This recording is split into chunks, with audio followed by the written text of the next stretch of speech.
താൻ ഇഷ്ടപ്പെടുന്നൊരു നടൻ്റെ അല്ലെങ്കിൽ തനിക്ക് ആ നടനെ ഇങ്ങനെ കാണണം എന്ന് ആഗ്രഹിച്ചിട്ടാവാം ഒരുപക്ഷെ ഈ ഒരു സിനിമ ചെയ്തതെന്ന് എനിക്ക് തോന്നിപ്പോയി. കാരണം ചെയ്യാൻ വിക്രത്തിനല്ലാതെ ആ ഒരു ക്യാരക്ടർ വേറെ ആർക്കും ചെയ്യാൻ പറ്റുമെന്ന് എനിക്ക് തോന്നുന്നില്ല.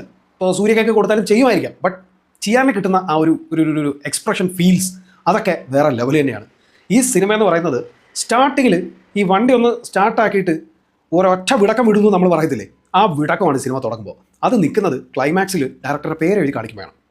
ശരിക്കും പറഞ്ഞാൽ ഒരൊറ്റ സെക്കൻഡ് പോലും തിയേറ്ററിൽ ഇരുന്ന് ലാഗ് അടിക്കാതെ ഇതെങ്ങോട്ടാണ് ഈ പൊക്കോണ്ടിരിക്കുന്നത് എന്ന് നമ്മളെ മനസ്സ് തന്നെ നമ്മളടുത്ത് വല്ലപ്പോഴും ഒക്കെ ചോദിക്കത്തില്ലേ, അതുപോലത്തെ ഒരു ഐറ്റം. ഒരു പോക്കാണ്, ആ പോക്ക് പൊക്കോണ്ടിരിക്കുന്നിടത്ത് നിന്ന് ഈ മനുഷ്യ മനസ്സിനകത്തുള്ള കുറേ വികാരങ്ങളും അതിൻ്റെ ഇടയിലുള്ള കല്ലുകടികളും അതെങ്ങനെ വേറൊരാളെ ബാധിക്കുന്നു എന്നൊക്കെ ഉള്ളതും വളരെ പെർഫെക്റ്റായിട്ട് ഓരോ ക്യാരക്ടേഴ്സിലൂടെ എഴുതി അത് ഗംഭീര ആക്ടേഴ്സിനെ ഏൽപ്പിച്ച് നമ്മുടെ മുന്നിൽ പ്രസൻറ്റ് ചെയ്ത് വെച്ചിരിക്കുകയാണ് എസ് യു അരുൺകുമാർ എന്ന ഡയറക്ടർ ധീര സൂര്യനിലൂടെ. നമ്മുടെ ചാനൽ വരുന്ന വീഡിയോസൊക്കെ ഇഷ്ടപ്പെടുകയാണെന്നുണ്ടെങ്കിൽ ചാനൽ ഒന്ന് സബ്സ്ക്രൈബ് ചെയ്യുക. അതുപോലെ തന്നെ വീഡിയോ ഇഷ്ടമായാൽ മറ്റുള്ളവർക്കൊന്ന് ഷെയർ ചെയ്ത് കൊടുക്കുക. നിങ്ങളുടെ അഭിപ്രായങ്ങളും നിർദ്ദേശങ്ങളും ഒക്കെ കമൻറ്റ് ചെയ്യാൻ മറക്കരുത്.